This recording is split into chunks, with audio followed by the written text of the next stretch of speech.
அனைவருக்கும் கணித வணக்கம். இப்போ பார்க்க போகிறது 8ஆம் வகுப்புக்குரிய கணக்கு பயிற்சி 1 4 10வது கணக்காக பார்க்க போகிறோம். 1800ஐ எந்த மிக சிறிய எண்ணால் பெருக்கினால் அது ஒரு முழு வர்க்க எண்ணாகும் என காண்க. அவ்வாறு கிடைத்த அந்த முழு வர்க்க எண்ணின் வர்க்கமூலத்தையும் காண்க அப்படின்னு சொல்லி கொடுத்துருக்காங்க. கொடுக்கப்பட்ட நம்பர் 1800. இப்போ இது முழு வர்க்க எண், எந்த நம்பரோட அது பெருக்கினால் முழு வர்க்க எண் ஆகும் அப்படிங்கிறத நம்ம பார்க்க போகிறோம். முதல்ல இப்போ 1800 இருக்கு பார்த்தீங்களா, அதை வந்து பகா காரணி முறையில் நம்ம வகுத்துக்கிட்டு வரோம். இப்போ பார்த்தீங்கன்னா 1800 நான் 10ஆலே வகுக்கிறேன். 10ஆல் வகுத்தா என்ன வந்துடும்? 180. அடுத்து பார்த்தீங்கன்னா திரும்பவும் 10ஆல் வகுக்கிறேன், 18.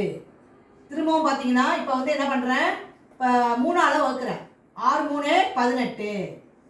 திரும்பவும் 3ஆல் வகுக்கிறேன், 2 3 6. இப்போ 2ங்கிற நம்பர் மட்டும் இருக்குது. பார்த்தீங்கன்னா இதை இப்போ பார்த்தீங்கன்னா 10 × 10 × 3 × 3. இப்போ திரும்ப 2ஆல் வகுத்தோம்னா என்ன வந்துடும்? 2 2. இப்போ பார்த்தீங்கன்னா 1 2ன்னு போட்டுக்கிறீங்க. இப்போ பார்த்தீங்கன்னா எதற்கெல்லாம் ஜோடி இருக்கு பாருங்க, 10 10, இது 3 3, இந்த 2க்கு மட்டும்தான் இல்லை.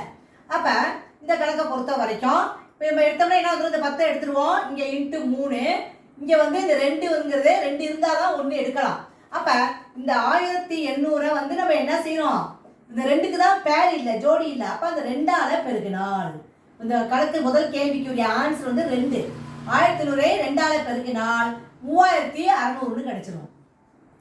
2ஆல் பெருக்கிறோம், 3600 கிடைக்குது.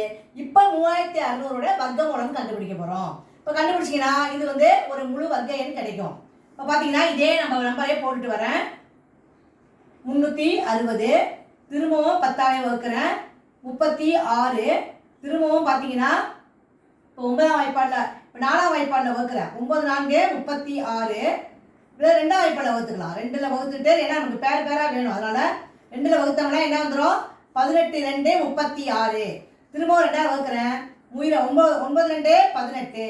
திரும்ப 9 3ஆல் வகுக்கிறேன், 3 9. திரும்ப 3ஆல் வகுக்கிறேன், 1 3 3. இப்போ பார்த்தீங்கன்னா எல்லாருக்குமே பேர் இருக்கும். இப்போ பார்த்தீங்கன்னா 3600 எடுத்து போட்டோம்னா 10 × 10 × 2 × 2 × 3 × 3. இப்போ நம்ம 2க்கு 1 எடுத்தோம்னா வர்க்கமூலம் கிடச்சிரும். இப்போ 10 பெருக்கல் 2 பெருக்கல் 3, இதை பெருக்கி போட்டோம்னா என்ன வந்துடும்? 2 20 23 60 கிடைச்சிரும். அப்போ 3600உடைய வர்க்கமூலம் அப்படிங்கிறது ஆன்சர் என்ன கண்டுபிடிச்சிருக்கோம்? 60. அப்போ இந்த கணக்கை பொறுத்த வரைக்கும் எந்த என்ற எண்ணால் நம்ம பெருக்கினால்னா 2ங்கிற என்றால் 1800ஐ 2 என்ற எண்ணால் பெருக்கினால் அது முழு வர்க்க எண்ணாகும். கிடைச்ச வர்க்க மூலம் என்னது? 60.